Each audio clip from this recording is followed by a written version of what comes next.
பார்த்தீங்கன்னா ரைஸ் செம்மையாக ரெடி ஆகிடுச்சு. இங்கே பாருங்க நம்ம சிக்கன் பீஸ்லாம் எவ்வளோ சூப்பராக நல்லா சாஃப்டாக வெந்துடுச்சு. இங்கே பாருங்க ரொம்ப சாஃப்டாக வெந்துடுச்சு. இப்போ வந்து நம்ம ரைஸை வந்து டேஸ்ட் பண்ணி பார்க்க போகிறோம்.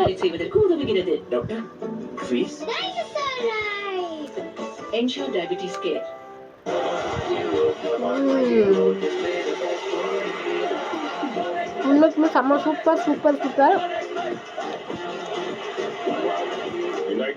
வெள்ளரிக்காய், வெங்காயம் இந்த மாதிரி ஐட்டம்லாம் இந்த ஹைட்ரோலாம் சாப்பிடும்போது செம்ம டேஸ்ட்டு.